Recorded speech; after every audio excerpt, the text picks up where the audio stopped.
Today, I'm just going to be talking about pieces of advice that I think you, my viewers, can benefit from before, during, or after your call center journey. So here it goes. Let's begin. If you've spent your whole life in the province, go venture into the city. In the Philippine provinces, unless you have a huge land or a very influential politician or relative, you don't have a lot of opportunities in terms of getting a more than minimum wage job. And if I had stayed there my whole life, I don't think I would probably even have the opportunity to work in the corporate world. And I'm not saying that the corporate world is high and mighty and that's the only goal that you should be aiming for. What I'm saying is if you're in your prime years and you've lived in the province your entire life, province is very laid back. You have to be exposed to the other type of environment where there's a lot of opportunities, lots of companies hiring, where efficiency and professionalism are highly, highly valued. The work ethics highly different from the province. That's going to be important for you if you want to get into the global market. And I'm not just talking about call center. Call center is your stepping stone, but if you want something that goes beyond, you have to enter the global market. And don't get me wrong, maybe in the process you will eventually realize that, oh, city life just isn't for me. I want to go back to the province, and that's good. But the most important thing there is you are exposed to both options and you're able to choose optimally instead of just be presented with one option and be stuck with that. I had the opportunity to venture into the city when we had our OJT. I studied a TESDA course, and we had this teacher who's quite different from other teachers in the school. She's really more modern, and she was the one who insisted to the management of the school that it was very important that we had our OJT in Davao City instead of just staying in our, municipality. Had I not ventured into the city, I probably wouldn't have heard at all of the call center industry, which allowed me more opportunities and opened doors for me beyond call center. My second advice is fluent English is not just a skill, it's a currency. So this might sound shallow,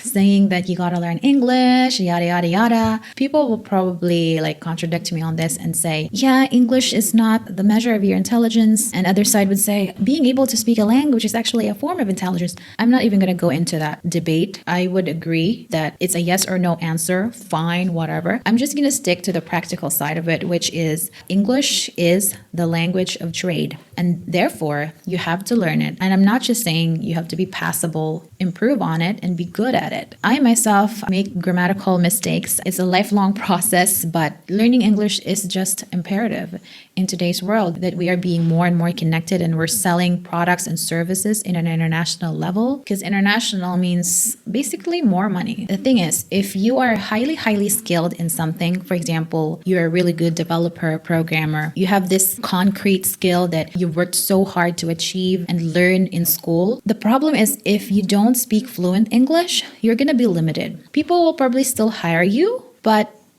you're not going to be probably as desirable, because the fact remains that in business and employment, it is important to have great communication skills to market yourself. Even if you're not in the marketing field, make no mistake, you are still marketing yourself when you're looking for a job. And the prerequisite for effectively doing that is learning the language of trade, which happens to be English. And now you might be asking, how do I even improve my English? I am afraid to say that there's not really any secret to it. It's just a series of repetition and probably a little bit of desperation to learn the language. Some people are more skilled than others when it comes to language learning, but if you're bad at it, it's still not impossible, and be at a decent level. The best way I would recommend to learn English is expose yourself to English media, and you have to learn from the actual native speakers because you're going to be dealing with them. And second, you have to have an output, which means you have to do the speaking yourself. Practice with a partner or record yourself and just try to speak on different subjects. You can even use ChatGPT with this. Ask ChatGPT to give you assignments. It will ask you questions about specific subjects. You answer it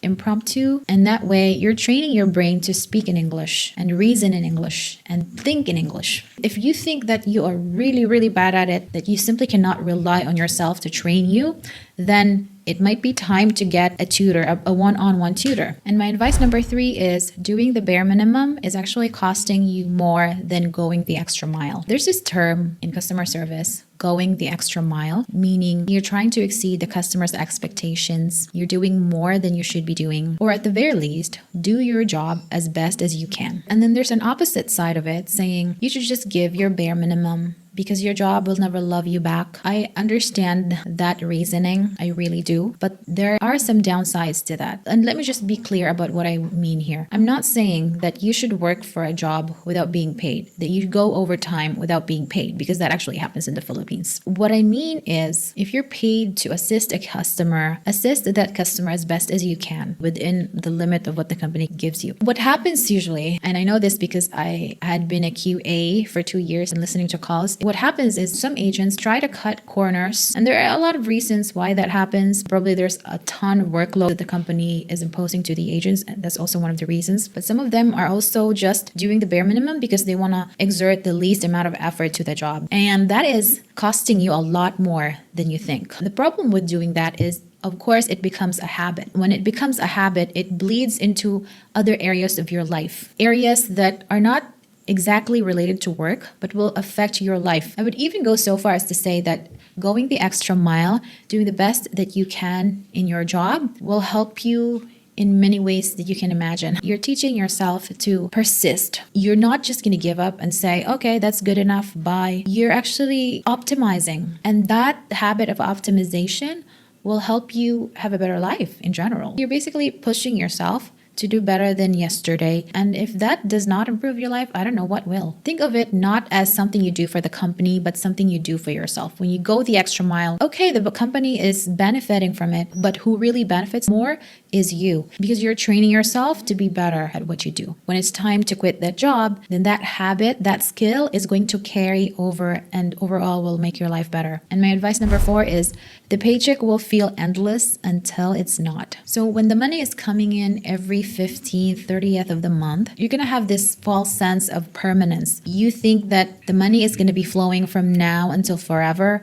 but that is not at all the case. So what I'm saying is save as much as you can. You will probably have a stage in your life where you're going to be a one-day millionaire, but I hope it's going to be a short one, because believe me when I say that your salary is not unlimited, and so is your youth. People learn this the hard way. The money you're receiving is only proportional to the amount of work you can give the company. If for some reason you can't perform the work anymore, then the money is going to stop coming. Just know that a lot of call center agents regret their money decisions. I mean, at least save, put it in an MP2. If you don't know what MP2 is, then go ahead and search it, because dude, it's really time, especially if you're already in your mid-20s and you're getting closer to 30. You gotta go easy on your spending, because life is hard. Actually, you begin to realize this when you're at an age where you want to build a family, but everything feels like expensive and you don't have any money in your bank account. And my advice number 5 is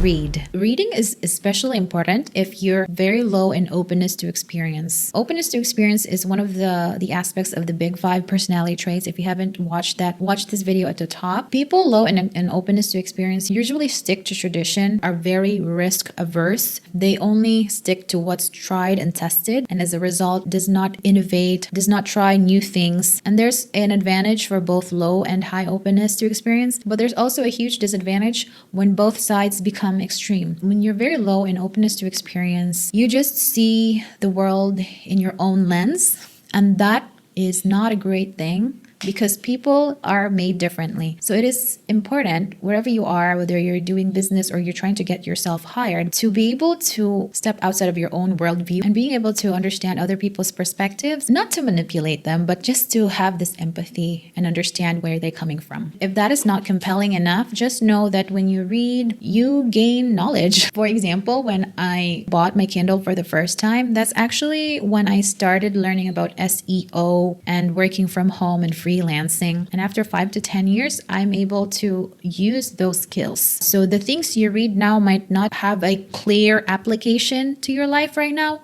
but in the future, trust that some of it will. So what are the books that you should be reading? When I bought my Kindle for the first time, I would buy nonfiction books to help me with my skills. And the good thing about reading, as opposed to just scrolling online, is it really helps with your focus muscles. You're laser focusing on one specific idea at a time, and that is very important. Your interaction with the knowledge is of higher quality compared to when you're learning something from TikTok, for example. And my advice advice number 6 is just because you don't feel confident doesn't mean you can't act confident. Fake it till you make it. I've always been a shy kid since the beginning. When I was in grade school, I would hear from my teachers that if I were only more talkative, more open, more outgoing, and participate more, I'd probably get higher grades. But as it turned out, I was an introvert. I would still get awards and join school contests here and there. But from the perspective of my teachers, there's still a lot to be desired when it comes to my shyness. And, at the time, introversion was not really well understood yet.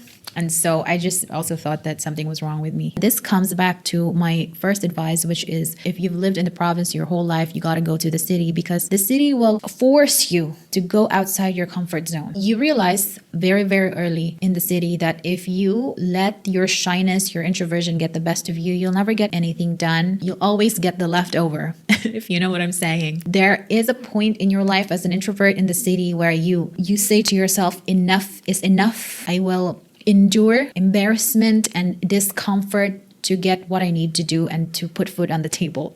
Because that's really what happened to me. When you talk to your customers and when you sit in a job interview, chances are all of us are not confident, especially if you're a beginner. But there is no incentive whatsoever to acting like you're not confident. Feel scared as much as you can, but the moment you face that interviewer and the moment you pick up the phone to answer an irate customer, you have to sound confident. That is the only option. Doing otherwise is not going to serve you at all. In customer service, in call center, in job applications, faking it till you make it is a required skill. Right now, if you're thinking, oh, I'll never go anywhere in life because of my shyness, because I'm not confident, then start faking it now. That's your very, very first step. Don't be a product of your self-fulfilling prophecy. Remember that if you think you can, you're right. If you think you can't, you're right too. And my tip number 7 is plan how you'll transition if AI takes over your job. So I have been worrying about AI for quite a long time now, and I'm sure I'm not alone. But there is no stopping AI. Denying its existence, saying it's not good enough is not going to cut it.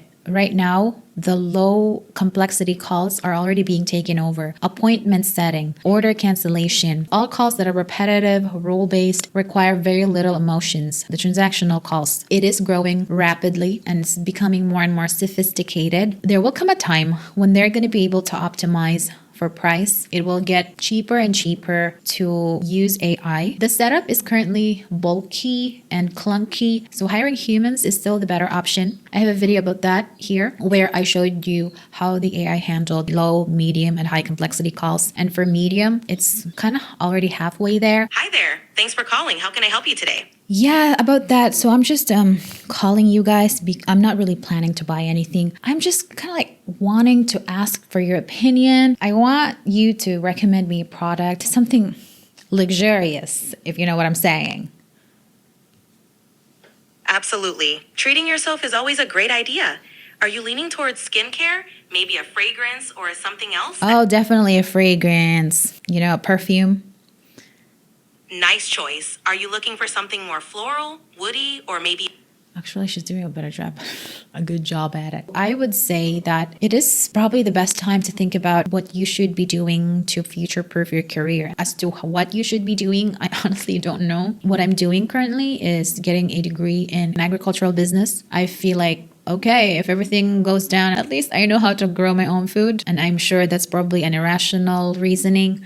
And I know you can come up with logic to counteract my reasoning. But I somehow feel more secure that I'm closer to food, which is a non-negotiable for humans. We need to eat to live. For me, that is what I'm doing. But for you, it could be something different. You could ride the wave and work with AI, explore jobs that work with AI, maintain it and train it. I really wish that I know how to future-proof your career, but right now it's also fuzzy and everyone's not really sure. At one point, I was even thinking of studying computer science. So maybe I would want to be in the AI industry, but I don't know. I'm just more drawn to agricultural business. I feel like there's already a lot of skilled and talented people in AI, but I think we need more people in agriculture. That's my current opinion on the subject. But when it comes to AI, the time to underestimate it, that ship has sailed. It's too late. It's going to infiltrate every area of our lives. It's even infiltrating art. All the things that used to be complex, all the things that used to be unthinkable that AI could infiltrate now are being infiltrated. And I'm not talking about just the call center industry. It applies to everyone. I guess we're just gonna have to wait and see. Thank you guys so much for watching. If you have any questions and suggestions for my next video, leave them in the comments below and